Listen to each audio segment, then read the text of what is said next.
오늘 예배를 참여한 모든 분들에게 하나님의 은혜가 함께 하시기를 축복합니다. 이런 책이 있습니다. 웃어라 웃으면 웃는다. 책 제목이 웃어라 웃으면 웃는다는 제목인데 이웃음 선교사라는 분이 쓴 책이에요. 선교사 이름도 이웃음입니다. 웃어라 웃으면 웃는다, 이런 책인데 이분이 이 책 안에다가 실화 하나를 써놓았습니다. 자, 어떤 얘기냐면 이제 그 수능이 지금 지나고 나서 학생들이 지금 대학 입시에 이제 힘을 쏟고 있는 이런 시기인데, 어느 이 권사님에게 딸이 있는데, 이제 이 딸이 수능을 보고 이제 대학을 입시를 치르는 이제 그 수험생 부모 이야기입니다. 그런데 우리가 입시철이 되면은 그 부모님들이 교회에 오셔서 일정 기간 동안 이렇게 그 수험생들을 위해서 계속해서 어떤 기간을 정해놓고 기도들을 하잖아요. 자, 기도들을 하는데, 그런데 이 어머니도 그 딸의 입시를 앞에 두고 이제 교회에 와서 이제 다른 수험생 부모들과 함께 기도를 하는 겁니다. 자, 기도를 하는데 어떤 기도가 나오냐면, 자기도 모르게 기도를 했는데 이런 말이 나와요. 하나님, 우리 아이가 이번에 수능에서 점수를 형편없이 받아서 원하는 대학을 못 가게 해주세요. 자기도 모르게 기도를 했는데 엄마가 이런 기도를 한 거예요.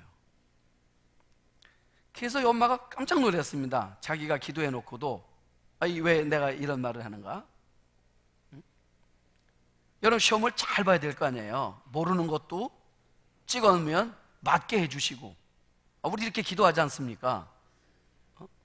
또 이번에 시험 보면 우리 아이가 공부했던 것만 그대로 나오게 해주시고, 이런 기도를 하잖아요. 그런데 이 엄마는 자꾸 기도를 하면 이번에 시험을 잘 못 보게 해달라는 거예요. 그리고 원하는 대학을 못 가게 해달라는 겁니다. 자꾸 이 기도가 나오는 거예요. 그래서 이 엄마가 기도를 하다가 멈춰서 가만히 생각을 해봤답니다. 왜 내 마음속에 이 기도가 자꾸 나올까? 이유는 자기 딸이 지금까지 초등학교를 거치고 중학교를 거치고 고등학교 3년 과정을 거쳐오면서 1등을 놓쳐본 적이 한 번도 없대요. 수재야, 이 아이가. 그런데 늘 1등만 하다 보니까 이 아이가요, 너무 도도하고 너무 교만한 거예요. 엄마도 무시하고 주변의 친구들도 무시하고 너무 교만해지는 거예요, 딸아이가.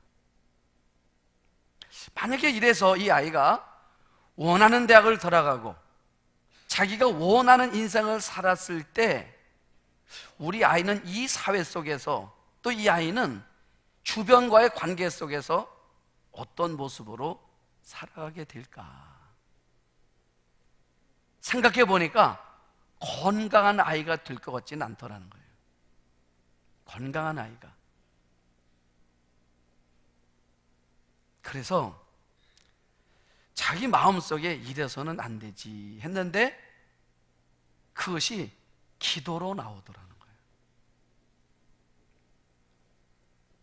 자, 그래서 이 아이가 수능을 치렀는데 시험을 형편없이 본 거예요.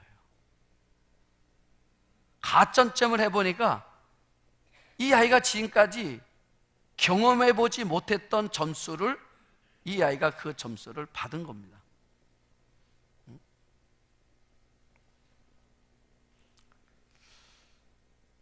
여러분, 그런데 이 딸 아이가 시간이 지나서 이제 그 수능 발표 날 원 점수를 받고 집으로 돌아오는데 이런 생각이 들더래요. 왜 점수가 이렇게 나왔을까? 왜 점수가 이렇게 나왔을까? 그러면서 이 고3짜리 딸 아이 마음속에 어떤 생각이 드냐면, 야, 세상에는 마음대로 안 되는 일도 있구나. 첫 번째 그 마음이 들더래요. 세상은 내가 마음 먹은 대로 안 되는 일도 있구나. 그리고 두 번째 어떤 생각이 드냐면, 그러니까 나에게는 하나님이 필요해. 어린아이 마음속에 자기가 기대하지 않았던 점수를 받았던 이 딸 아이의 마음속에 두 가지 마음이 들더라는 거예요. 세상은 내 마음대로 안 되는 일도 있고, 그래서 내 인생에는 하나님이 필요해.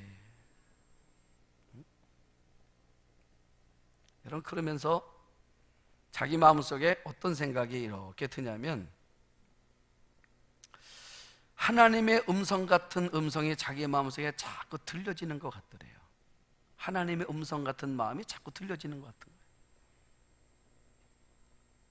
어떤 음성이 들리는 것 같으냐면, 하나님이 자기를 부르시는 것 같더래요. 야,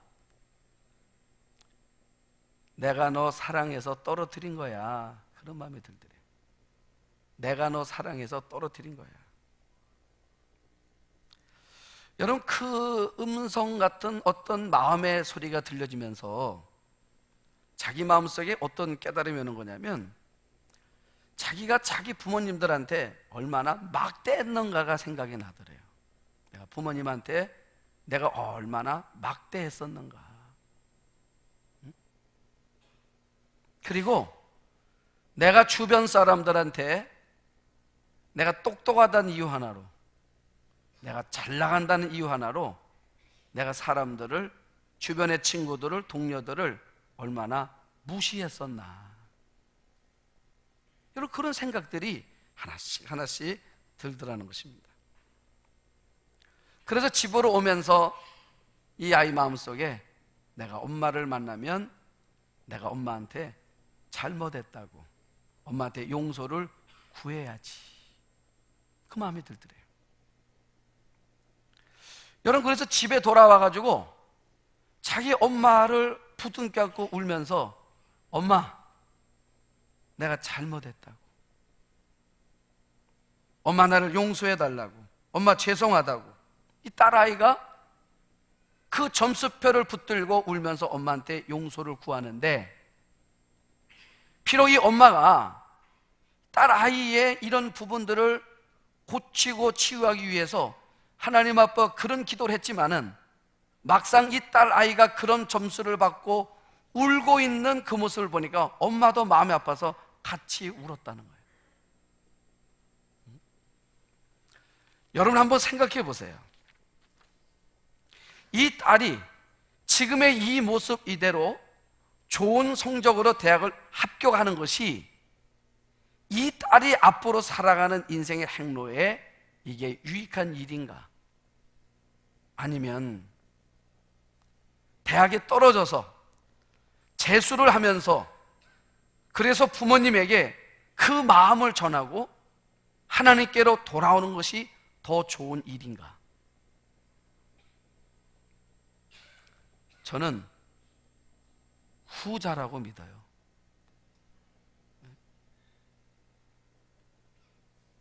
그래서 우리 인생이 사업도 잘 되고 직장에서도 잘 나가고 모든 부분들이 잘 되기를 우리가 누구나가 다 기대하고 원하지만, 때로는 그렇지 못한 실패라는 쓰라린 아픔과 상처들이 지나고 나면 오히려 내 인생에 더 좋은 결과를 가져올 때도 많이 있다는 거예요. 그러면서 우리가 글을 내면 우리가 붙들고 있어야 될 마음 하나가 있습니다. 그게 뭐냐면, 하나님의 본심을 놓치지 말아야 돼요. 하나님의 본심. 우리가 창세기를 열면서 창세기 1장 2절에 1장 2장에 보면 하나님께서 이 땅을 창조하시며 하신 말씀이 있어요. 그게 하나님의 본심입니다. 하나님의 본심은 뭐냐면 하나님이 이 땅에 있는 그 어떤 창조물을 만드실 때마다 하셨던 하나님의 말씀이 하나가 있었어요.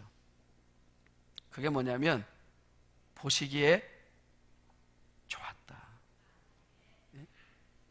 하나님이 보시기에 좋았다. 하나님이 여러분을 창조하셨고 저를 창조하셨습니다. 아멘. 하나님이 우리를 만드셔 놓고 하신 말씀이 뭐예요? 날 딱 만들어 하신 말씀이 좋다. 하나님이 우리를 만드시고 하신 말씀이 뭐냐면 좋다였어요. 좋다. 그러니까 하나님이 내 인생을 향한 기대는 뭡니까? 선하심이야. 인자하심이에요. 그럴 때 그 하나님의 본심은 그 마음인데 하나님이 우리 인생을 때론 힘들고 어려운 삶의 상황으로 자꾸 몰아가시는 것 같을 때 그럼 하나님 우리를 버리시고 우리를 징계하시는 거냐? 하나님의 더 깊은 마음이 있다는 거예요. 그거 놓치지만 않으면 이 일을 통해서 왜 내 삶에 이런 아픔과 이런 고난과 이런 상처와 이런 힘든 일이 내게 있는가? 거기에 하나님의 뜻이 있지. 그 뜻을 우리가 찾아내면 우리 삶은 지금보다 훨씬 더 성숙한 삶의 길을 살아가게 된다는 거예요. 그런 은혜가 여러분 모두에게 느껴지고 깨달아지고 경험되어지고 고백되는 은혜가 있기를 축복합니다. 여러분, 이제 우리가 성탄절을 2주를 앞에 두고 있는데 이 성탄절을 앞에 두고 한번 곰곰이 생각해 봤던 게 뭐냐면, 여러분, 성탄절은 누가 먼저 알아야 되냐면 이 안에 있는 우리가 먼저 알아야 돼요. 그리고 이 설레임과 이 기대감도 우리가 먼저 느끼고 우리가 먼저 고백해야 되는 겁니다. 근데 우리는 이 성탄의 소식을 세상에서부터 알 때가 많아요. 세상이 먼저 장식을 쫙 합니다. 성탄절의 소식을 제일 먼저 알려주는 것이 백화점이에요. 백화점을 보면 벌써 성탄절을 알리는 여러 형태의 장식물들이 장식되어지는 것을 우리가 볼 수가 있단 말이에요. 주객이 전도됐다는 말이죠. 그래서 세상 사람들은 크리스마스를 뭐라 말합니까? 엑스마스라래. 엑스마스. 엑스마스다. 여러분, 이 메스라는 메스인데 이게 뭡니까? 메스라는 게 MAS라는 이 메스가 뭐냐면 뜻이 뭐냐면 미사란 뜻이에요. 미사. 그러니까 미사고 예배란 뜻입니다. 예배. 자, 그러니까 예배를 드리는 건데 엑스 예배예요. 그러니까 무슨 말입니까? 대상이 누구인지를 모른다 그 말이에요. 그래서 엑스마스라는 거예요. 여러분, 세상은 이 날 우리가 누구한테 예배를 드리는 건지 모른다는 거예요. 그래서 엑스마스라는 거예요. 대상이 없다는 거예요. 원래 이 엑스 제너레이션이라는 말은 1971년서부터 1984년에 태어난 사람들을 가리켜서 우리가 X세대라고 그래요. 이걸 X세대라 말합니다. 자, 이 말을 X세대라는 말을 미국에서 처음으로 부르기 시작했는데 이게 무슨 뜻이냐면 특징이 없다 그런 뜻이야. 특징이 없다. 이 X세대 1971년서부터 1984년대 태어난 이 세대가 보니까 특징이 없더라. 여러분, 다 그렇다는 건 아니에요. 혹시 여기에 요 해당되는 분들이 계시다면 난 아닌데, 그럼 여러분들은 아닌 거예요.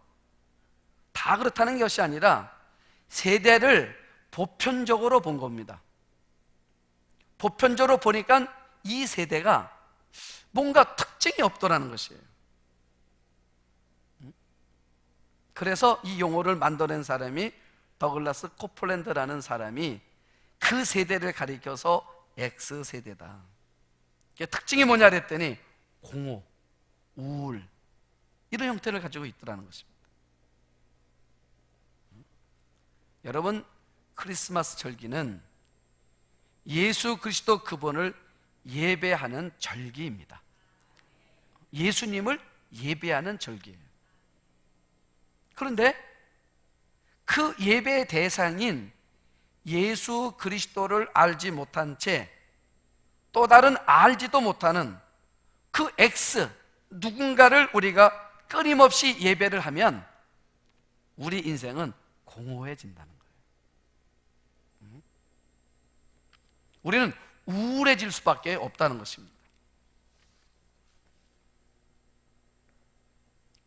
저는 여러분들이 성탄절을 이제 우리가 2주 앞에 두고 우리가 예배를 드려가면서 저는 여러분들 마음속에 이 땅에 계신 그 그리스도 예수가 여러분들 삶 속에 늘 예배의 대상으로 자리 잡고 있는 그런 참된 믿음의 길을 걷는 여러분들의 삶이 되시기를 축복합니다.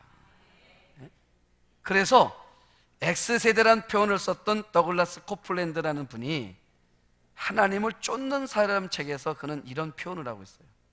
나에게는 하나님이 필요합니다. 그것이 제 인생의 비밀입니다. 상처투성인 저는 더 이상 나 혼자의 힘으로 살아갈 수가 없습니다. 남한테 주는 것도 내 힘으로는 더 이상 안 됩니다. 하나님이 도와주셔야 됩니다. 친절을 베푸는 것도 제 힘으로는 안 됩니다. 하나님이 도와주셔야 합니다. 사랑하는 것도 내 힘으로는 안 됩니다. 하나님이 도와주셔야 됩니다. 그러면서 그가 하는 말이 뭐냐면 우리가 이 세대를, 이 세상을 이길 수 있는 비결이 뭐냐? 하나님 그분을 붙잡아야만이 우리가 이 세대를 이기며 살아갈 수가 있다는 것입니다. 삶의 공허함을, 삶의 우울한 이 부분들을 내가 어떻게 극복하며 살아갈 수 있느냐, 그 부분도 우리가 하나님을 붙들 때 우리 삶 속에 있는 공허가 사라져 가는 것을 느낀다는 거예요. 이 체험 해보셨습니까? 내가 하나님을 모셨을 때, 주님이 내 안에 오셨을 때 내 안에 이 우울함과 공허함과 이 부분들이 내 안에서 이렇게 막 사라져 가는 거 경험해 보셨습니까? 그 경험을 해본 분들은 뭘 하냐면 예수님이 안 계시면 안 된다는 걸 늘 알아요. 그래서 늘 뭘 확인하냐면 그분을 확인하는 거예요. 그분이 계신가 안 계신가. 여러분, 자녀들을 다 키웠습니다. 아이들이 어리면 어릴수록 부모를 얼마나 의존하는지를 몰라요. 아이들 데리고 놀이동산을 가보면 아이들이 놀이동산이 막 이렇게 놀이기구가 많이 있는데도 아이들은요 놀이기구에만 초점을 맞추는 것이 아니라 항상 확인하는 게 있어요. 뭘 확인하냐면 엄마가 있나 없나. 아이들은 늘 뒤를 돌아봅니다. 그 뒤돌아봐서 엄마가 있으면 이 놀이기구가 더 재미가 있어요. 그런데 엄마가 없으면 이 아이가 이제 그렇게 즐겁고 그렇게 재미있고 그렇게 타고 싶었던 이 놀이기구가 엄마가 없다는 걸 아는 순간에 이 아이는, 이 놀이기구는 이 아이에게 아무 의미가 없어요. 그때부터 이 아이는 갑자기 와 하고 울기 시작합니다. 여러분, 아이들 옛날에 그랬어요? 안 그랬어요? 그랬지요. 안 그랬으면 어른이지요. 아이들 다 그랬어요. 무슨 말이냐면 예수님이 없으면 살 수 없다고 경험해 본 사람은 내 인생 가운데 늘 뭘 확인하냐면 주님을 확인해요. 아무리 내 인생이 모든 것을 갖추고 있다 할지라도 그분 없으면 안 되는 걸 알기 때문에 물질이 있으면 되는 줄 알았습니다. 그런데 그 물질도 예수님이 계신 가운데서 물질이더라는 거예요. 그래서 그분이 없으면 뭐합니까? 이게 아무 없는 거야. 불안한 거야. 돈이 있는데도 불안한 거예요. 돈이 있는데도 잠을 못 자는 거예요. 내 마음에 기쁨이 없는 거예요. 왜요? 예수님 계셔야 되는 거거든요. 예수님이 계셔야 되는 거거든요. 그래서 예수님께서 이 땅에 오셨을 때 우리 가운데 해주셨던 말씀이 뭡니까? 마태복음 1장 23절에 뭐라 말해요? 보라, 처녀가 잉태하여 아들을 낳을 것이요 그 이름을 임마누엘이라 하리라. 이를 번역한즉 하나님이 우리와 함께 계시다. 아멘. 여러분, 우리 신앙생활에 가장 중요한 게 뭡니까? 하나님이 우리와 함께 계시는 거예요. 그래서 주님이 이 땅에 오신 겁니다. 우리와 함께 계시려고. 그래서 그분이 이 땅에 오실 첫 일이 뭐냐면 임마누엘이라는 거예요. 주님이 계시면 우리 삶이 달라진다고 믿는 거예요. 여러분, 왜 그런 줄 아십니까? 왜 예수님이 나와 함께 계신다는 이 말씀이 왜 이렇게 중요할까? 여러분, 이 세상에 있는 모든 사람들은요, 언젠가 다 내 곁을 다 떠나가게 되어 있습니다. 좋든 싫든, 원하든 원하지 않든 내 곁에 있는 사람들이 언젠가는 다 떠나게 돼 있어요. 인생은 결국 단독자라는 거예요. 누구나가 다 단독자로 서는 겁니다. 또 우리가 의견만 조금만 달라도요, 어느 순간에 동지가 적이 됩니다. 또 적이었던 사람이 어느 날 동지가 되어 있습니다. 우리는 이런 일들을 인생사에서 다반사로 보며 살아가고 있어요. 그러니까 누구를 믿기도 어렵고 믿을 수도 없고 이런 세상에 살아요.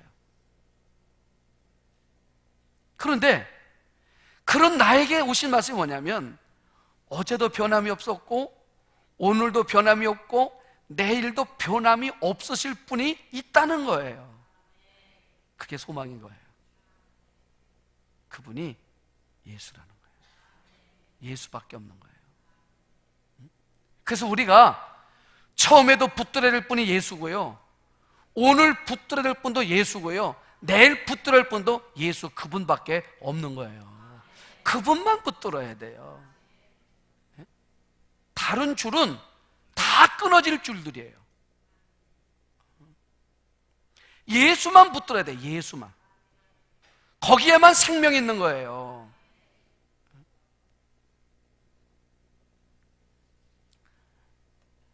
개그맨 가운데 김재동 씨라고 있죠? 그분이 어느 책자에다가 자기 어머니 얘기를 써놨어요. 제목이 뭐 이런 겁니다. 지금도 하나님과 데이트 중이신 나의 어머니, 이렇게 써놨어. 지금도 하나님과 데이트 중이신 나의 어머니. 김재동 씨가 그렇게 써놨어요. 그게 무슨 글인가 쭉 읽어봤습니다. 이분이 시작을 이렇게 말해요. 제목은 그렇게 써놓고 뭐라고 말했냐면, 나는 아직까지 한 번도 하나님을 본 적이 없습니다. 그런데 나는 나의 어머니를 통해서 하나님을 봅니다. 나는 하나님을 본 적은 한 번도 없는데 나는 우리 엄마를 보면서 하나님을 본다는 거예요. 저는 여러분들이 자녀들에게 이와 같은 복된 이야기를 듣게 되기를 축원합니다. 그러면서 자기 엄마 얘기를 하는 거예요. 자기 어머니가 나이 40에 혼자 됐답니다. 그리고 6남매가 있었대요. 6남매를 나이 40에 홀로 된 자기 어머니가 키운 겁니다. 여러분, 그러니 얼마나 힘들었겠어요. 나이 40에 6남매를 키워내니. 그런데 자기 어머니를 볼 때마다 자기 어머니 모습 속에서 자기 어려서부터 그 어려운 환경 가운데 살아오는데도 자기 어머니는 항상 기쁨이 가득 차 있더래. 늘 평안이 있더래요. 그 왜 그런가 생각했답니다. 자기 어머니에서 하나님이 누군가 보니까 하나님이 자기 어머니한테는 오빠이고 아빠이고 남편이더래. 하나님이. 그러니까 하나님이 오빠이고 아빠이고 남편인 그 하나님이 늘 보니까 우리 어머니의 보호자로 계시더래요.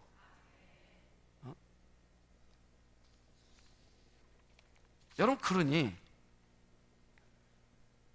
하나님을 보호자로 살아가는 자기 어머니의 삶에 보니까 그 하나님이 늘 힘이더래. 그 힘으로 사는 거야. 그 힘으로. 여러분들은 무슨 힘으로 사십니까?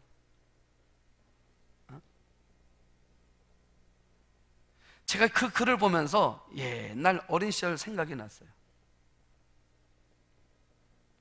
우리 시골 분들은, 섬 사람들은 술을 참 많이들 좋아하십니다. 술 보면 우리 예전에 큰 거 있죠, 이 커다란 거. 그거를 받아놓고 그분들이 그거를 그냥 깡술을 마시듯이 막 술들을 마셔요. 그러면 그분들이 하는 말이 있습니다. 뭐라 말하냐면 삶이 고달픈 거예요. 일이 힘이 들어요. 그러니까 이 일을 해야 되는데 힘이 있어야 될 거 아닙니까? 그래서 우리 옛날 시골 고향분 아저씨들이 늘 하는 말이 뭐냐면 우리가 술심으로 한대. 술심. 그런 말 들어보셨어요? 아십니까? 술심으로 해야 돼. 술심. 그게 자신들의 힘이야. 그런데 그 힘은요, 힘이 되는 것 같은데 그 삶을 다 황폐하게 만드는 힘이야. 그런데 김재동 씨는 자기 어머니는 뭐가 힘이냐면 하나님이 힘이었대요. 하나님. 그런데 그 힘은 뭡니까? 내게 평안이고 기쁨이고 감사하고 이런 힘으로 내 삶 속에 다가오더라는 거예요. 그러면서 자기 어머니는 자기가 방송에 나올 때는 텔레비전을 안 보신대요. 그리고 꼭 언제 보시냐면 녹화해서 그걸 보신대. 왜 그러냐 그랬더니 방송하는 시간에는 자기 아들을 위해서 바쁘신 하나님께 기도를 하고 있다는 거예요. 왜요? 이 어머니는 어떤 믿음입니까? 이 아이가 방송에서 잘 나갈 수 있는 길도 하나님이 힘내 주지 않으면 안 된다고 믿는 거예요.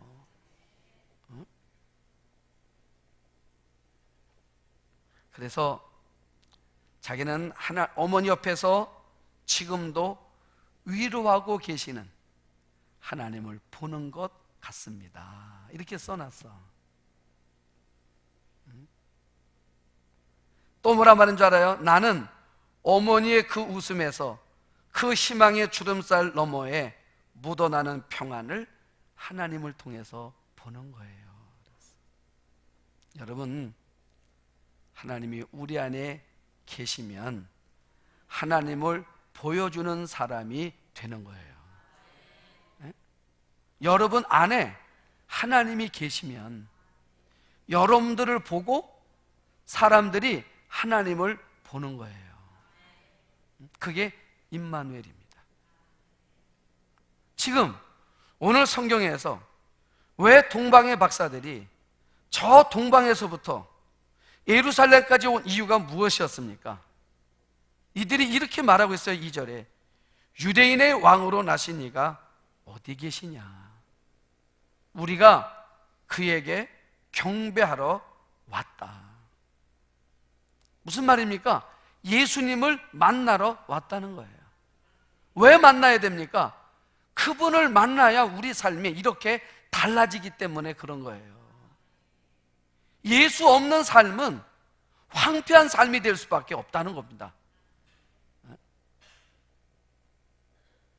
저는 성탄절을 우리가 이제 두 주를 앞에 두고 우리 마음속에 가져야 될 마음이 뭔가, 그 임마누엘로 오신 그 예수님, 그분 우리 안에 모심으로 인해서 우리 모습을 통해서 그분이 나타나는 삶을 살아야 된다는 것. 이 믿음의 소망, 이 신앙의 고백이 우리 삶을 통해서 나타나는 그런 은혜, 그런 역사가 일어날 수 있기를 주의 이름으로 축복합니다.